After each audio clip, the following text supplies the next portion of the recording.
7월 마지막 주 코스피 진짜 힘들었죠? 7월 30일 일 코스피가 하루에 17.9% 올랐습니다. 사상 최대 상승률이에요. 근데 이게 축하할 일일까요? 오르는 건 다행인데요. 저는 슬프다 못해 화가 났습니다. 바로 얼마 전까지 한 달 내내 폭락하던 시장이에요.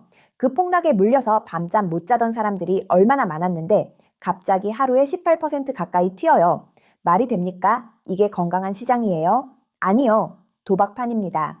당장 내일 또 10% 빠질 수도 있어요. 이런 시장에선 아무도 마음 편히 장기 투자를 못합니다. 턱없이 오른 집값에 어떻게든 인플레이션 방어해보겠다고 코스피에 들어간 수많은 평범한 사람들을 이 변동성이 바보로 만들어버린 거예요. 그래서 오늘 저는 이 얘기를 하려고 합니다. 가급적 국장하지 마세요. 도박판에선 장기 투자가 안 됩니다. 그래서 내 자산의 코어는 조금 더 건강한 시장에 가 있어야 합니다. 먼저 분명히 할게요. 저 지금 이 가격대에 코스피 팔아라 하는 거 절대 아니에요. 이미 물리신 분들 어쩔 수 없어요. 그리고 팔 이유도 없어요. 왜냐면 지금 코스피 기업 실적은 좋거든요. 삼성전자가 분기에 반도체로만 영업이익 8조 9천억을 냈어요.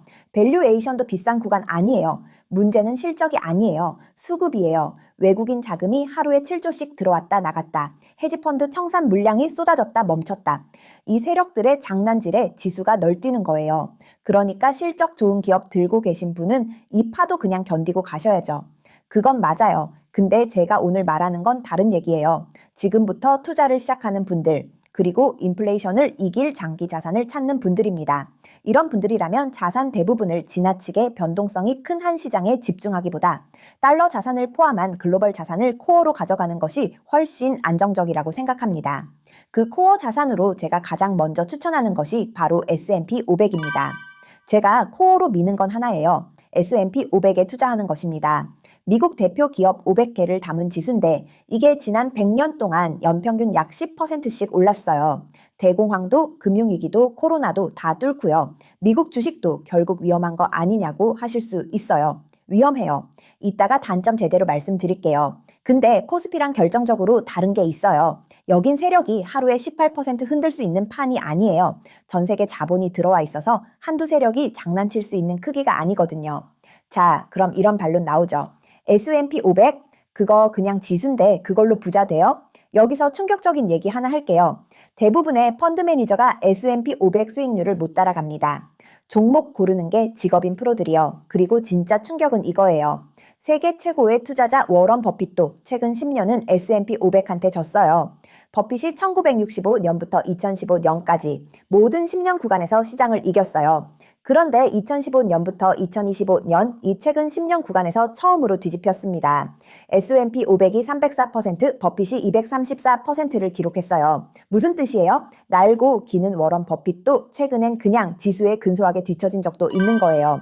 자, 이제 단점을 말해볼게요. S&P 500, 이거 주식을 모아놓은 펀드예요. 안전한 예금이 아닙니다. MDD 한번 보실까요? MDD는 고점 대비 하락률을 말해요. 보시면 뚝뚝 떨어진 구간들 있어요. 2008년엔 반토막 가까이 났고 코로나 때도 순식간에 30% 넘게 빠졌어요. 그 순간엔 팔고 싶어요. 계좌 파랗게 물들면 손이 벌벌 떨려요. 그거 정상이에요. 그런데 중요한 건 그 이후였습니다. 매번 다시 회복했고 결국 새로운 최고점을 만들었습니다. 그래서 S&P 500의 가장 큰 위험은 가격이 떨어지는 것이 아니라 내가 공포를 이기지 못하고 중간에 팔아버리는 것입니다. 장기 투자를 하려면 장치가 있어야 합니다. 저는 항상 자산의 20에서 30% 정도는 현금으로 보유하는 것을 선호합니다. 이 현금은 단순한 여유 자금이 아닙니다. 내 멘탈을 지켜주는 안전장치입니다. 폭락장이 왔을 때 남들은 공포에 팔지만 나는 현금이 있으니 오히려 조금씩 더 살 수 있습니다. 그 순간부터 폭락은 위기가 아니라 기회가 됩니다. 반대로 모든 돈을 투자해버리면 폭락은 그저 버티기 힘든 공포가 됩니다. 그래서 저는 S&P 500을 중심으로 현금을 일정 비율 함께 가져가는 구조를 선호합니다. 다만 이 비율에는 정답이 없습니다. 폭락장이 와도 끝까지 버틸 수 있는 비율, 그것이 본인에게 맞는 정답입니다. 처음 시작하신다면 저는 ISA 계좌를 먼저 활용하는 것을 권합니다. ISA가 뭐냐면 절세 계좌예요. 우리가 해외여행 가면 면세구역에서 물건을 사서 일정 구간까지 면세 혜택을 받잖아요. ISA 계좌도 마찬가지입니다. 여기서 나오는 수익금의 최소 연 200만 원까지 세금 혜택을 줘요. 같은 S&P 500을 사도 일반 계좌보다 세금을 덜 뗍니다. 장기로 굴릴수록 이 차이가 복리로 커져요.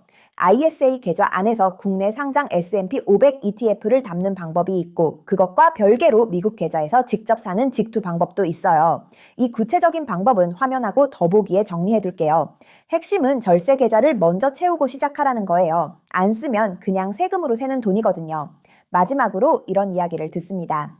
S&P 500으로 무슨 부자가 되냐? 그런데 생각해보면 최근 10년 동안 세계 최고의 투자자인 워런 버핏조차 일정 기간에는 이기지 못했던 자산입니다. 대부분의 펀드 매니저도 장기적으로는 따라가지 못합니다. 우리는 지금 집에서도 몇만 원으로 세계 최고의 기업 500곳에 동시에 투자할 수 있는 시대에 살고 있습니다. 그리고 아이러니하게도 오히려 큰 자산을 가진 사람일수록 이런 안정적인 코어 자산을 먼저 깔아둡니다. 반대로 자산이 적을수록 한 번에 인생을 바꾸려는 마음으로 더 위험한 투자에 뛰어드는 경우를 많이 봤습니다. 저는 금융권에서 15년 동안 일하면서 그런 사례를 정말 많이 봤습니다. 손실을 만회하려고 더 큰 위험을 감수하고 또 손실을 보고 다시 더 큰 레버리지를 쓰는 악순환 말입니다. 그러지 않았으면 좋겠습니다. 코어 자산은 꾸준히 모아가고 남는 시간과 에너지는요, 건강, 가족, 자기 개발, 그리고 행복에 쓰셨으면 좋겠습니다. 오늘 영상이 도움이 되셨다면 고정 댓글도 함께 확인해 주세요. 제가 자산 영원에서 다시 시작한다면 어떤 순서로 자산을 쌓을지, 저축으로 시드머니를 만드는 방법부터 S&P 500 중심의 5가지 자산 배분 전략, 그리고 직접 시뮬레이션 해 볼 수 있는 백테스터까지 전자책에 담아두었습니다. 관심 있으신 분들은 더보기란을 참고해 주세요. 동그릇을 키워 모두 함께 부자가 되는 그날까지 해피조이였습니다. 구독과 좋아요도 부탁드립니다. 다음 영상에서는 ISA 계좌를 활용해 S&P 500 ETF를 투자하면서 세금까지 아끼는 방법을 쉽고 자세하게 알려드리겠습니다.